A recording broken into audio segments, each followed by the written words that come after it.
Hi and welcome to another shooting review with me, Richwell Cooper, and today I'll be talking about my CZ75.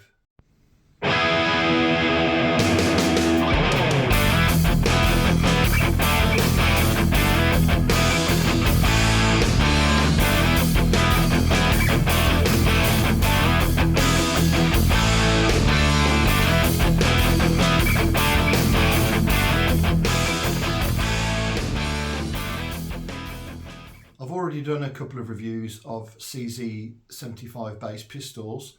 Most recently that will be the CZ Shadow 1 and CZ Shadow 2. But before that I have made reviews of the Tanfoglio Gold Custom and the Tanfoglio Limited Custom, both of which are based on the CZ platform. However, the more recent CZ videos, the CZ75, which I'll do today, CZ Shadow 1 and Shadow 2, have some compatibility in parts, specifically the magazines, which makes them a very attractive trio of purchases. So this isn't really an unboxing video, as I've had this pistol for quite some time, but the kit comes with the typical manual, which I'll take photos and post at the end of the video. One magazine. It has got a CO2 capsule in it and some BBs, but the CO2 capsule is not pierced, and I can prove that by pressing down on the gas valve, so it's definitely not active. And the pistol itself. I have an additional 2 magazines. These magazines came with the CZ Shadow 1 and CZ Shadow 2, which I'll briefly look at now. These two pistols are very, very nice to handle and very, very well made. They both share similarities with the CZ75, which is the platform that they're based on. They both have both a single and double action trigger.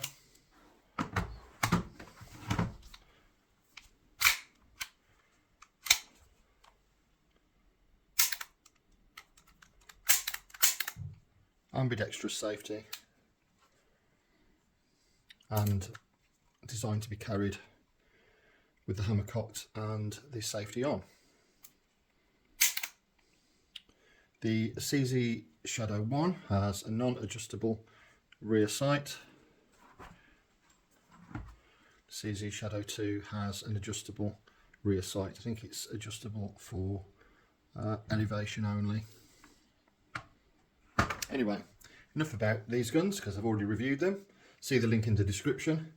Onto the CZ, the original pistol in the lineup.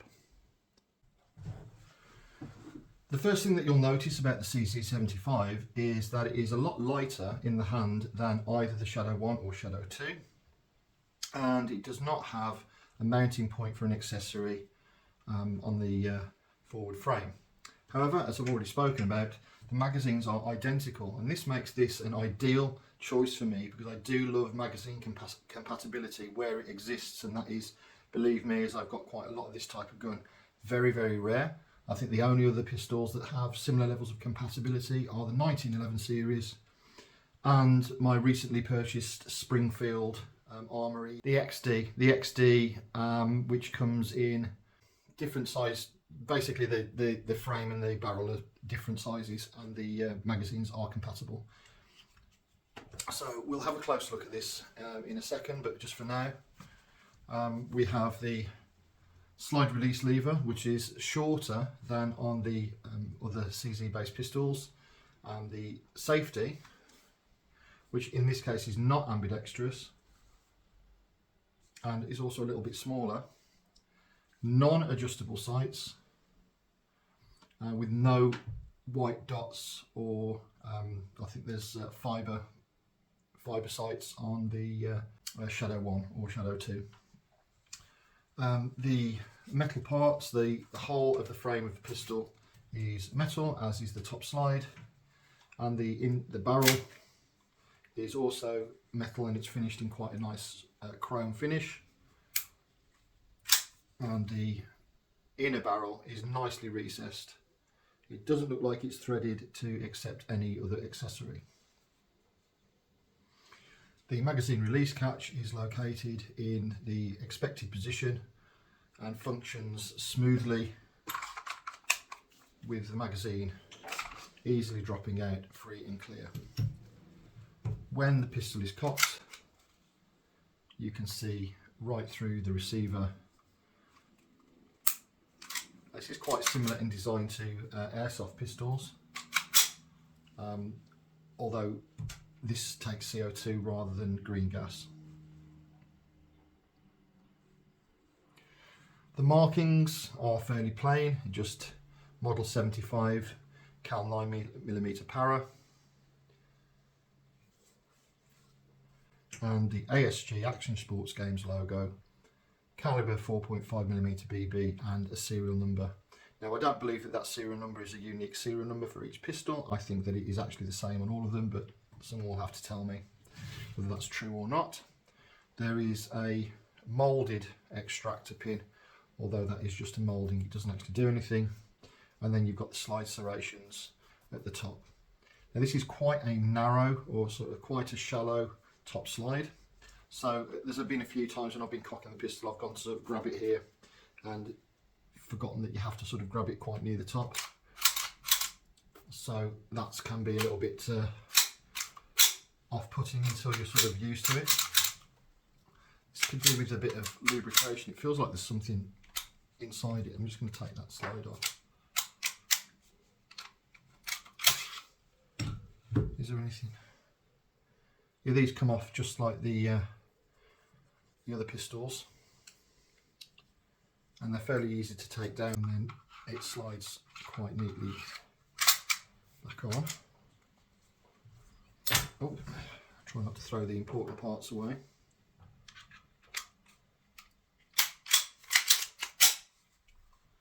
Trigger pull is quite crisp. There's a little bit of take up.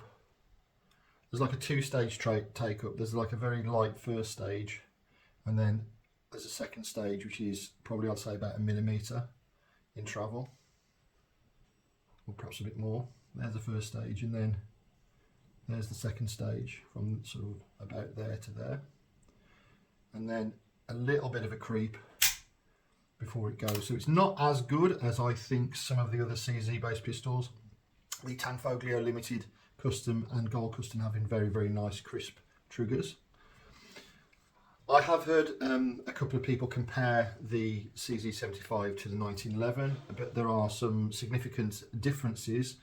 Obviously, the original pistol was designed as 9mm, not 45. There is a similarity in terms of the way that the safety functions, in that it will only operate when the pistol is cocked. However, the slide mounts external to the lower frame on the 1911, whereas with the CZ75, the frame mounts, the slide mounts internally to the lower frame. This gives it a very slim profile. I think it sort of vaguely resembles the Browning High Power, but only to a very, very casual glance. The 1911 has a beaver tail safety, so when you grip the pistol, it allows it to be fired, and it won't fire unless that's depressed. That's not present on the CZ75. The trigger is all metal. In fact, can't really find any obvious plastic parts on this gun, with the exception of the grips. Grips are quite simple. There's no striations on the forward of the grip or on the back. It fits quite well in the hand. You can get your hand quite high up on that grip, which is obviously good. So the bore of the pistol is quite close to the top of your hand, which helps with recoil. It's not really an issue with 4.5mm BB pistols. As I mentioned before, the safety catch is not ambidextrous, and neither is the magazine release. I don't think there's any method for it to be swapped over either. I think that does exist on some BB guns, but not particularly on this one. This feels like a nice pistol in the hand. They've obviously gone to a good deal of trouble to make it resemble the real gun. I think it is an officially licensed replica because it does have the CZ logos with the trademark on the box, so we can assume that it is an official replica, much like the Springfield Armory pistols that I've recently reviewed. And I do feel that the overall quality and feel of replica air guns is steadily improving over time. It's been a particularly good example of. Field stripping is relatively straightforward. Obviously the hammer must be in the cock position. You bring the slide slightly to the rear where it lines up with a little groove on the lower frame. Depress the slide release lever from the other side of the pistol and remove, in this case it's very similar to the way that you would field strip a 1911, and then with not much effort you can remove the top slide rather, from the lower frame. Just moving that to one side at the moment, so I will, just for the sake of trying to be as realistic as possible. Oh, and what have I done to the spring? Okay, oh, here we go. Yeah, so that came apart relatively easily. Question is, will it go back relatively easily? This is quite nice. There's like a two-tone finish here. There's the sort of highly polished silver of the barrel, and then a slightly more brushed stainless of the chamber. Obviously there is no real chamber, there's an insert barrel, and it's always worth noting that while these pistols look very realistic, and you should always treat them as they are real guns, they are in fact very low powered air guns. They cannot be modified in any way to shoot live ammunition, although, you know, to the inexperienced eye, and certainly from a distance, they will look fairly indistinguishable from the real thing. To reassemble, I'm guessing we just slide in that, we pop that in there carefully, because there's no spring guide. Oh, actually that does go back together a little bit easier than I imagined. Those of you that have seen lots of my videos will have seen me struggle to put some of them back together again.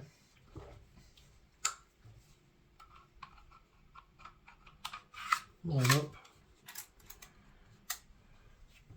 and then pop back in the pin.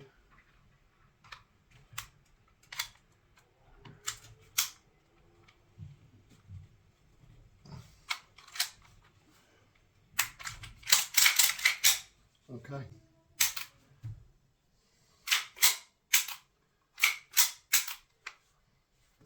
So let's now have a closer look at that gun.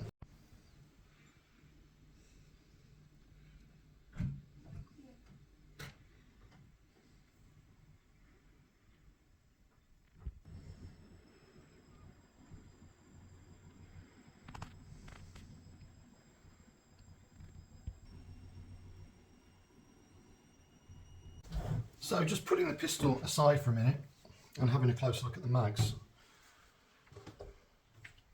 These are, I've got a base plate which you remove. You can just catch your thumb inside a little spring-loaded catch and then slide it says this, slide off the base plate. And then there is the usual plug, which screws off with the Allen key provided. Those of you that collect these pistols like me will have quite a lot of those lying around. The magazine can be loaded by retracting the spring on the follower, and then BBs can be rolled in the widened gap here. There are some BB loading tools available. I typically use my hands, which is why I probably throw about 30% of all my BBs onto the floor. I'm not quite sure how many are in this particular mag. This is about as many as you want to put in. But I would say you probably want to put anywhere between 15, 17 BBs. Let's have a look at what it says on the box. Once you've loaded the gas and BBs, you can simply slide the base plate back on. says, which is the right way, and there we go, and it will retain without any further effort. The CZ75 is quite fun to shoot, especially if you have some spare magazines for it. It's a lot lighter in the hand than the other CZs that I have. I think it will take a little bit of getting used to with the very, very shallow top slide when cocking. And there aren't any striations near the front of the pistol like there are on the Shadow 1 and Shadow 2. Trigger is, I'm going to say, okay, not that it hugely matters on an air gun of this particular type, but I think those of you that are interested in sort of the authenticity and the look and feel of a pistol, you'll be quite pleased with this particular model. Some of you will know that I don't particularly like the pellet firing versions because they don't seem to quite have the level of realism in terms of the operation. This is a full blowback pistol. It has a reasonably good blowback action, and I can typically get just over 3 magazines, 15 round magazines, before we notice the power starting to drop. It does, like many of these guns, benefit from some lubrication before shooting because the slide can get a little bit sticky. The grips, which are plastic, I've yet to see whether or not we can replace these with authentic CZ wooden frames, and they look like they're available for quite a cheap price on eBay and Amazon, so I might just take a punt and buy some and see if they can be fitted to this pistol, because I think a pair of wood grips would really give this a very, very nice and authentic appearance. I'm obviously recommending pistols that I like myself.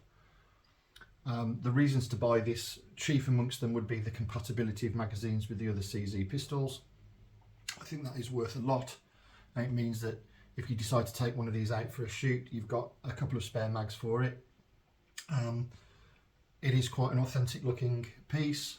It is officially CZ licensed, and I think it will sit in the collection very nicely alongside the likes of, say, the 1911, which is again quite an iconic firearm.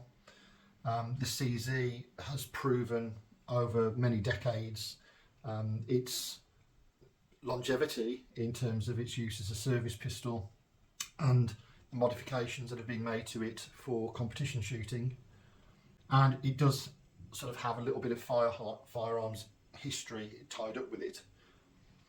It's hard not to like it for those reasons. Perhaps it doesn't have the bells and whistles and the features of more modern guns, but it does still very much stand up against more modern competitors. I, for one, am a fan, and like I say, I've had this for some months now, and as you know, I don't like to review things that I haven't owned for a little while. Anyway, I hope you have enjoyed this video, and please like, subscribe and share. I intend to release the shooting part of the review as a separate video because I think YouTube will sometimes demonetize or partially monetize videos that involve shooting of guns, rather than if you just do a desktop review of one. Usually they leave those to earn a little bit of revenue. So hope you've enjoyed this video. Like, subscribe and share, and I'll see you on the next one, which is coming up really soon.